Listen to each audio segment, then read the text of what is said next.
Hey, welcome to the Get More Students podcast. I'm your co-host, Alex Asher, CEO of LearnCube. And I'm Herbert Gerzer, founder of herbertgerzer.com. So today we've got a very special guest to talk through, I think, a subject that every tutoring business is going to care about, and that is how to build trust in order to grow your tutoring business. I mean, this is fundamental to, particularly for me, LearnCube, we work with a lot of tutoring and language businesses.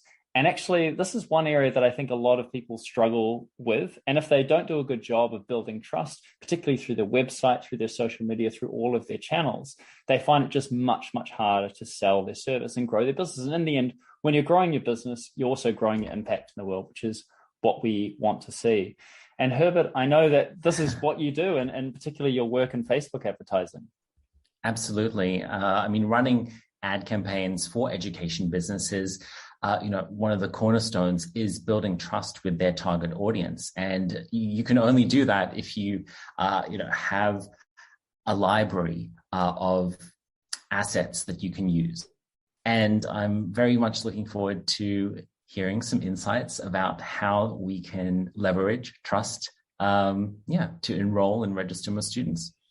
And to do that, we are going to be introducing you to Julia Silva. So Julia is the founder of Qualified Tutor. I'm going to tell you more about Qualified Tutor soon, but the important thing is that she's been a tutor herself. She's runs the Qualified Tutor, not only the community, but the actual the courses that they do, which are fantastic, but is also a co-host of, probably the founder actually, of the Love Tutoring Festival, which again, we're going to be talking about later. She's an author, has a lot of experience. So I'm really excited to have you, Julia, joining us to talk about trust and trust building for tutoring businesses. Welcome, Julia. Hi, Herbert. Thank you so much for welcoming me on. I always enjoy chatting with you. Likewise. And actually, I probably didn't do you enough of a service with what you do with Qualified Tutor, because everybody that's in particularly tutoring, whether it be language education or otherwise, should know about Qualified Tutor. What is it that you do, Julia? Gosh, thank you. I appreciate that. Qualified Tutor was born from an insight that I had wearing three hats. Tutoring can be lonely was one of those hats, and therefore tutors need connection, community, and development. The second hat, that was my tutoring hat. The second hat was as a school leader. I learned as a school leader very early on that if I want to improve things for students, I have to nurture the adults who are working with them.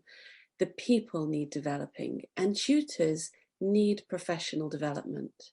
And the last thing is, as a mum, I was hiring tutors and I was looking for a way to understand what excellence looked like in tutoring. And there was no language for that. So Qualified Tutor speaks to those three needs: the need for community, the need for training, and the need for professional acknowledgement, transparency. And really what that comes down to, it sort of all rolls together in a quality mark. Where a quality mark is a signal of commitment to professional development. And it's something that a parent can look for to say, are you a qualified tutor? So I created Qualified Tutor because I needed Qualified Tutor with all three hats on.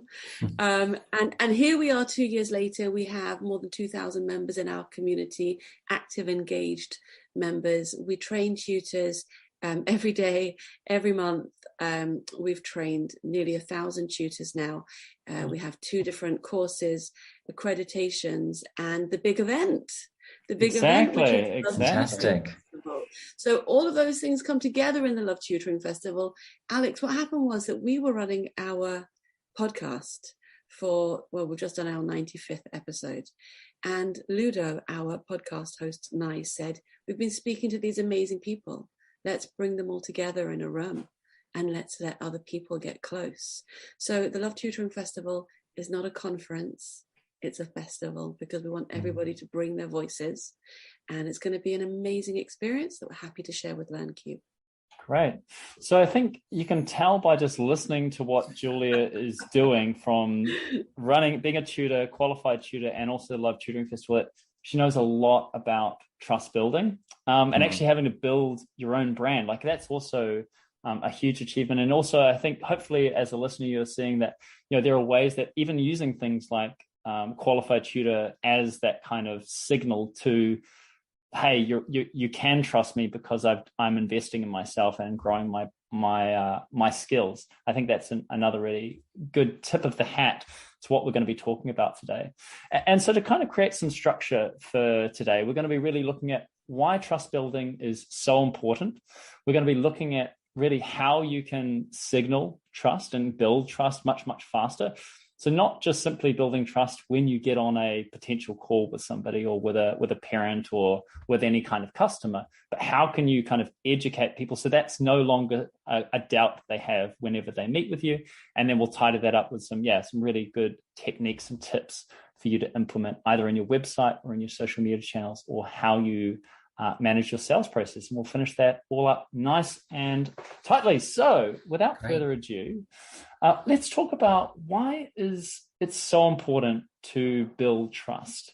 Julia, tell me why you've found it so important to build trust. For me, trust is all about how you show up in the world, the trustworthiness and the reciprocity. You and your business have to be through and through. Certainly when you're starting from scratch, Alex, like I have, there was a lot of thinking that was done very early on to understand exactly what I was offering to whom and why.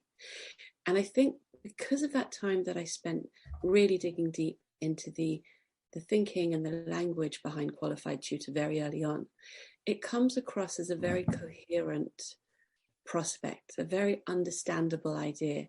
And what I find when I tell people about Qualified Tutor is they sort of go, oh, well, that means a great deal to me, because it means that it's an idea that's clear, it's easy to comprehend.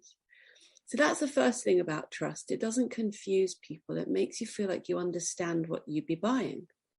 The second thing is you have to understand the value of what you'd be buying. And it has to seem more valuable than the amount of money that you're putting down, right? Or the amount of time that you're investing. Whatever it is that you're asking somebody to enroll or to exchange, it always has to feel to them that you are over-delivering. And then I think the last element of that is consistency. You have to be through and through, and you have to show up with consistency day in and day out. People have to know that you'll be there for them when they've got a query, when they've got a problem. And it's not that you have to be an automaton, it's not that everything has to be automated. In fact, the best reason to automate is so that you're free to actually connect with people. It's much more about the fact that you show up with authenticity, with your whole self, and people know it. And if you make a mistake, you say, I'm sorry about that too. So to my mind, trust is what we buy and what we sell. Just to take that a step further, Alex, in teaching, trust is the bedrock. Yeah? A student cannot have a go unless they trust that they're safe. And if a student can't have a go, they can't step into the unknown. They can't move from not knowing to knowing, which is the process of learning. So really, trust is the foundation of everything in tutoring. It's the way that a student trusts their tutor, and it's also the trust that a parent has to have for the tutor. And this is really interesting because there's a double loop that happens here. When a parent picks up all your cues that you are a trustworthy person because you show up with authenticity, because you show up with professionalism, they invest in you, they give you the opportunity, but also they signal to their children that they trust you. And the minute that the child feels the parent trusts you, they are more willing to trust you. And that's where the learning's going to happen. So you have this amplification in tutoring that trust brings. It's going to enable you to get the work. It's going to enable you to keep the work. And it's going to enable you to do a good job. So in all of the Qualified Tutor training, we talk about trust as the rocket power behind everything. Yeah, I really like that. I really like how you talked about consistency. Again, that's probably the most talked of aspect of trust. being the fact that you're kind of matching expectations. And I loved your word of just over delivering on those expectations, right? Because that immediately builds trust in terms of like, if I'm getting more than I thought I would right from day dot, I'm going to extrapolate that in my brain and go, wow, I mean, if I go with this person, I'm just going to be getting value after value after value. And I really liked your point on really understanding the different stakeholders in the trust aspect, understanding that particularly if parents are the buyers, you need to build their trust. And I love the idea of that trust actually having another major impact in terms of customer and student retention, because when parents trust you and that goes through the students, they stay longer with you, they learn more. And I really liked, again, that point on stepping into the unknown, which is probably the biggest reason why trust is so important, is that when you buy anything, particularly if you buy something online, you need that sense that this person isn't going to go away overnight and that this person is going to match the expectations that you have for that person. So many points in there. Julia, I'm just really paraphrasing for you. Alex, you're an excellent student. So I hope so. And what I'm really hoping to do next is to kind of what you were almost signaling is like, we've got the why it's so critical. We understand that it's fundamental to be able to get the student, get the parent, get the customer in the first place. Let's talk about what are some techniques that help build trust. Let's start with some sort of basic ones. And let's, again, because we're particularly focusing on the marketing side initially, and then we can talk more about the retention and some of the other things that go into that. Herbert, what are the things that you've found to be the most important signals that somebody can trust your company or your service, your product?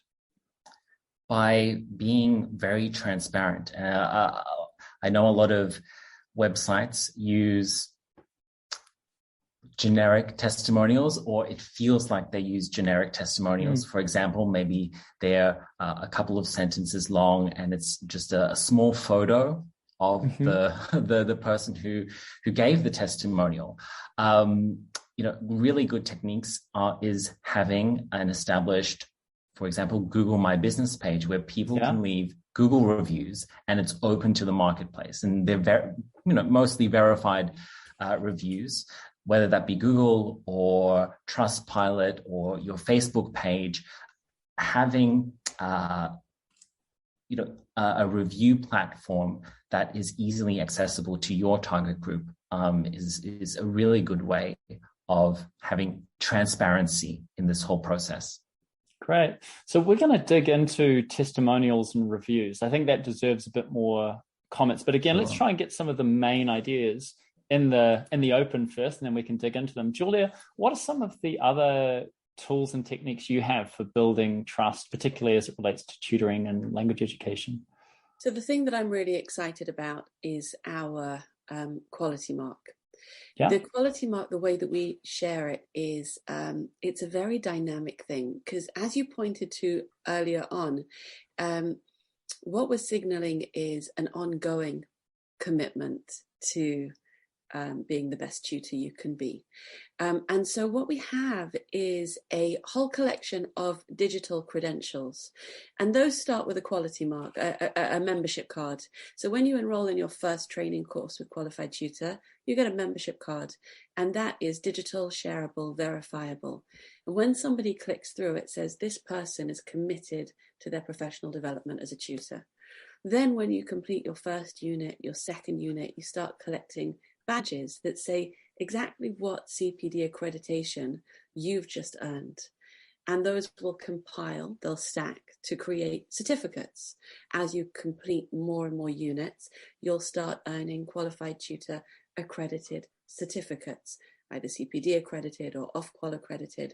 This whole tapestry of what my qualifications are as a tutor as something that is shareable, that is verifiable, that sits on my website, on my email signature, on my LinkedIn profile, is this ongoing, growing language of what it means to be a professional tutor. And I think what's really exciting about that is because it's such a fresh concept, a tutor who steps into that activity now, into that training and participates in the beginnings of that idea, is really showing themselves to be an initiator, a leader in what tutoring should be. Right. So what I'm hearing from you as well is verifications Yeah. are like a really big other kind of, so we talked about reviews quickly, we talked about testimonials and verifications. And I guess social proof as well is kind of the wraparound. But I think one of the critical aspects of, if any of these are to be helpful, in a way, they have to be hard to do. When I say hard, just means the harder something is to do, I think the more people will trust it. So that's why, for example, and maybe this is a good segue to go back into why a video review or testimonial is so much more powerful than a written one, because it's much harder and it kind of requires so much more trust and goodwill for you to be able to get a video testimonial, because people inherently know, oh, people don't like being in videos, people don't like having their face maybe even associated with a brand. So it really shows a level of trust that person genuinely must feel for the company or the organization or the tutor. So I think this concept around doing things that are hard can be really in your favor. And what you were saying, Julie, about verification aspects, when you have to do something and that's hard because you have to go through the modules and you have to do the courses, and it's a verified certificate. Again, it's not like, hey, I just created myself a certification. I had to go and do these things, and it shows. It's again that sort of signal. Yeah. So I'm just going to go back to your point on reviews in a second. Julia, did you have something you wanted? I did. I wanted to take your idea of doing something hard, and I wanted to add the value of baby steps. I think that barriers for entry is a really interesting concept, and I'm seeking to make a big change in tutoring. And if I made the barrier for entry too hard, if you needed to finish 6 units before you earned your first credential, I would be making it too difficult. So I think it's quite interesting to just be intentional about how hard something is. So it's possible to signal the value of doing something bigger as opposed to something smaller, but there's nothing wrong with the baby steps. And those of us who are making progress should have one hand behind us helping the person along the way. And that's part of that trustworthiness, is those behaviors where we're not closing the doors to people by making things too hard. Does that make sense? It does make sense. I think it's just a nice nuance on there. Yeah. Herbert, when it comes to the testimonials and video side of things in terms of building social proof and in terms of trust, what are the things that you can layer on that help somebody feel like something is more believable, that somebody's not faking it and they're not paying somebody for this particular review, which is obviously what people don't want, is a rehearsed review or testimonial? Absolutely. And I think testimonials and reviews can feel that way if they are pushed out, or if it's urgent, if it's on a deadline, it's more forced. So I guess taking one step back for both independent teachers and tutors as well as education companies is having that quality management process in place, whether that be having a first feedback after the first lesson, a final feedback, a mid feedback, and making sure that the students are learning, they're getting value out of it, and you are getting feedback at multiple stages of their learning journey. Then at the end of that, or maybe midway through, students will feel more compelled to give you feedback because that feedback process is already in place. And then in terms of getting the actual video reviews from students, you can also try to get students to record videos of themselves speaking into a phone or a camera.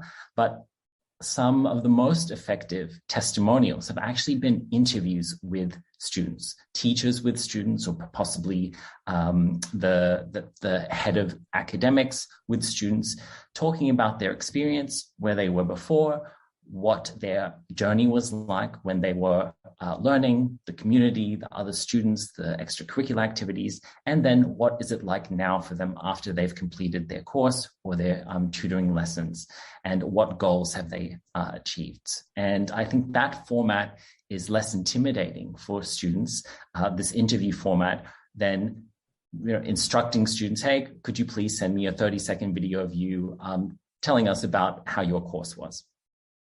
So if I understood that right, you kind of really encourage people to have feedback points. So in a way, you're almost training somebody for the big event, which is the testimonial. Exactly. And then when you're doing the testimonial, the interview format can be quite helpful in getting people to say the right things and also feel really more comfortable rather than maybe speaking into a phone, which actually can work really well. It's just that it's a bit more, of course. It's just more risky, right? Because if without some kind of, supervision, you can have somebody brilliant delivering a really unusable testimonial. Exactly. Julie, you've probably got experience with this. I thankfully have hundreds and hundreds of testimonials. And yes, we put them at the end of our feedback form. And I think that's important to separate the concept of feedback and testimonials, because people need permission to say, tell us what we need to know, as well as endorse us. And so I put the request for a testimonial after the request for the feedback. The majority of my course feedback form is required. The testimonial is optional. I think that's important also, the enrollment. And then the final point is in the language that we use. I like to say testimonials are the best way that you can give back to us. Or sometimes I'll put a shout out in the community and I'll say, if you love what we do, and you'd like to show your appreciation, here's how you can do it. And I think that enabling people to give, letting them feel that that's what they're doing here, they're giving back to you, really shows the value of their social proof. And I have found that it means that they come across with a clarity and an understanding of how they're serving you by providing this testimonial. So again, it seems to wrap to your initial point was you talked about over delivering. Yeah. And I think it goes back to that reciprocity, right? So if you want great testimonials, don't expect great testimonials if you don't deliver an extraordinary service. Otherwise, there's no reason to. Whereas if you over deliver, then there's that reciprocity. And I love how you're kind of giving this. I'm giving you permission. The way that you can help me back is by doing this small thing. And here are some other examples of all the other people you'll be joining that have done that. So I think there's another element there. It's wonderful to over deliver, but it's not very nice to overwhelm people. And sometimes if you give away so much for free and it's all great stuff, people are like, whoa, there's like no end. And if you give them this, because our community is free to join. So the minute that I give them a way to give back to me and a sense that, no, this really helps, then they feel that there's more of an exchange here and they feel more partnership and enrollment in the process. I actually think that one of the things we have to be mindful of when we give so much away, which is, a common thing in online businesses, is to make sure that we enable people to also be givers. How does that match with tutoring itself? So let's say that you have a student, they're paying you for that service. How do you, where does that go when it's not like here's free content, or is the fact that tutors need to, and I've heard a lot of tutors spend a lot of time in their kind of content marketing, is that kind of give, and the way that students or parents give back is by using their service. How do you think about it in a more kind of practical setting for either a tutor or particularly a tutoring agency? I think it's actually something that we're very familiar with, because until the last few years, a tutor got their business through word of mouth. The only problem is if they're in such a competitive environment that people don't want to whisper their names on playgrounds. But other than that, a tutor got business because one parent handed them to the next. And that was a completely understandable normal, usual way to do things. It might be to do with the fact that we don't use a tutor forever. We use them for a limited amount of time.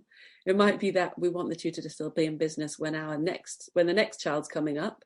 So we want to keep them busy in the meantime. But I think that people are naturally generous and able to see the value in giving opportunities to others, especially when that's how we show up. You know, Alex, you and I were talking about Simon Sinek earlier. And there's a beautiful video that I just saw from him recently, where he was talking about how in leadership, we have to earn trust, but also we have to give trust.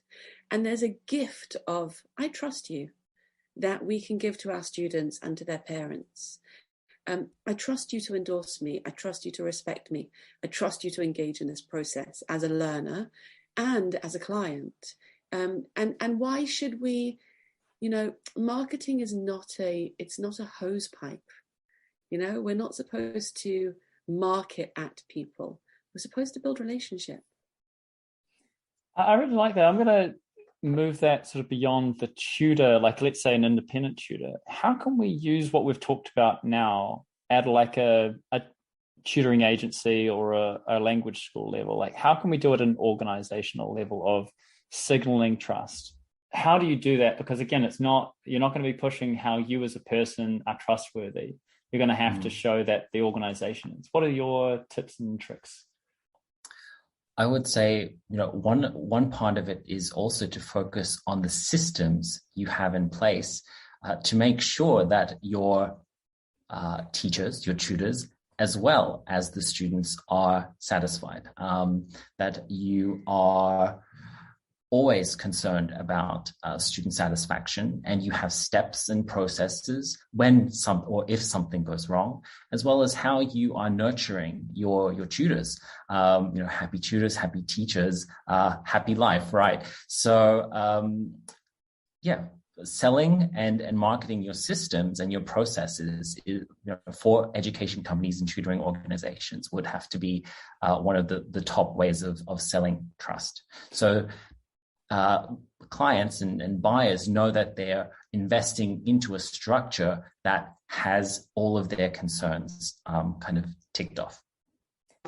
Awesome. So basically you're marketing the trust in the system, trust in the process, but also I really like that idea of that you trust your people, because then again, people can assume that they're going to have a really great tutor because they're not going to be a robot that is kind of left behind doors and you won't meet that person until you open the door at the very last minute.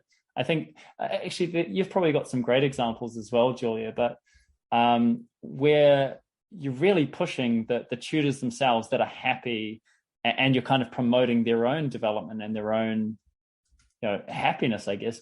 I probably haven't explained that well, but Julia, I think you kind of know what I'm talking about there, that when you push your people, it makes a big difference. 100%, 100%. I learned that as a school leader, that you have to nurture the culture. You have to develop your people. I think what Herbert just brought there, those two elements of systems and nurturing people, is foundational. Really, really, really important. And one of the things that I would love to share about that is the idea of upstream solutions, you know, so rather than waiting until things break, just getting all your systems in place so that money is taken without any friction, bookings are taken without any friction. And what's really interesting about that, you know, as I've been developing our online space, you know, Qualified Tutor is entirely online, I've had to learn a lot about user experience, which is an ongoing process and, you know, really, really painful, really painful. But one of the things that I've learned is it's a proxy for your whole service. So let's give a small example of that. Yeah. A wonderful tutor puts up a terrible profile shot. Yeah. And they don't get any business. And it's not that there's anything wrong with their tutoring. There's something wrong with their marketing. Yeah. There's something wrong with their photography and with their understanding of the value of that photo to them. And so they haven't put up the kind of profile shot that makes a parent feel yes, I'm going to put you in front of my child, okay? Or an adult learner say, yes, I want to engage with you in a one-to-one context. That's a really full-on relationship. So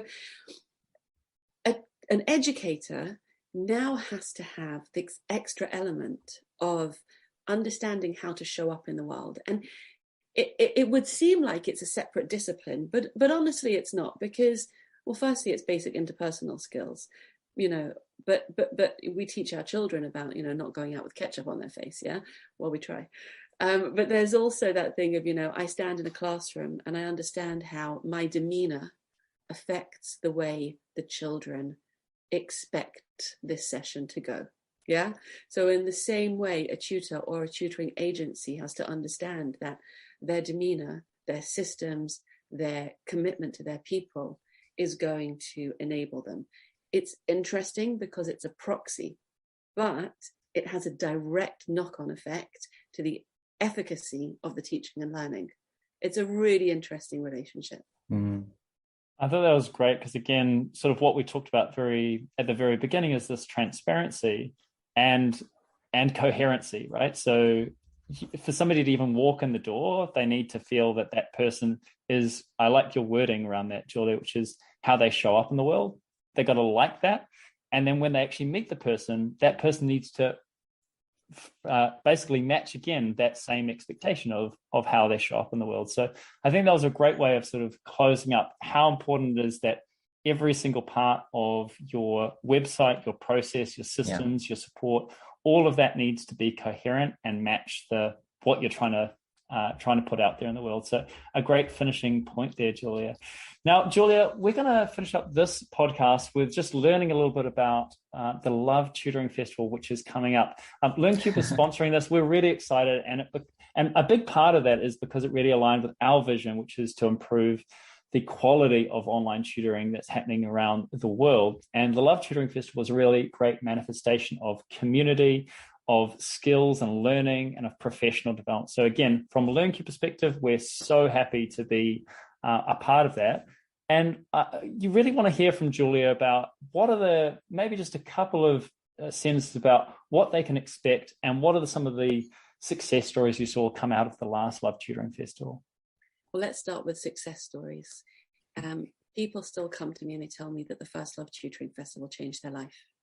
And they didn't know what to expect. They saw a Facebook ad that you guys put up, and they wandered into the festival. And they said, one tutor agency leader said, I was just about to quit this industry, and you gave me a reason to stick around. And he's now a leader in our space, encouraging and nurturing other small business owners. People who have been lonely, people who have been feeling under-supported or lost, all come together. And the people who are passionate experts in tutoring already have that opportunity to give and share. I think Sharon Corley from Connexus said it to me beautifully this week. She said, if I'd had the Love Tutoring Festival when I started out, I would have saved myself 4 years of growth and development. Yeah. So the idea is we like to use the phrase Ubuntu, which is we rise by raising each other. The Love Tutoring Festival is not a conference, it's a festival. Bring your whole self, share what you know, and we will amplify this movement of raising standards in tutoring. Wonderful. So you have to show up. If you're an independent tutor, this is your place to find your community. If you're an organization listening in, please get your people along to this. There's no reason for you not to be supporting your tutors. And kind of what we're talking about is tutors love the fact that the organizations that they work for actually care enough that to send them to events that are really accessible, like this one. There's a free entry as well as some paid professional development courses. So again, if you're talking about building relationships, building trust, not just with customers, but with your tutors, this is a great opportunity for you to do that. Herbert and I have been, proudly behind the scenes of this. But Herbert, so first of all, let's work out, how can people attend the Love Tutoring Festival? Where do they go, Julia? qualifiedtutor.org/Love Tutoring Festival. The clue's in the name. Oh, so easy. So qualifiedtutor.org Love Tutoring Festival. Very easy. Now, if you are interested in learning more about LearnCube, you can find us at www.learncube.com. And Herbert, where can they find you? On my website at herbertgozer.com. Julia, this has been an absolute pleasure having you along. We've really learned a lot about trust. We learned about transparency, consistency. We learned about some great tips and techniques in terms of testimonials, using reviews, using verification aspects, using the quality mark that you're developing at Qualified Tutor, using all of these things in a coherent way across all of your channels, whether they be marketing, website, or anything. All of those working to build trust and making it easy for people to say yes to your service and yes to being a customer. So I hope you've enjoyed listening today. I know that I've had a lot of fun. Thanks very much for listening, and we're going to see you next time. Yes. Thanks for Catch you in the next Alex. one. Thanks, Herbert. Bye. Bye.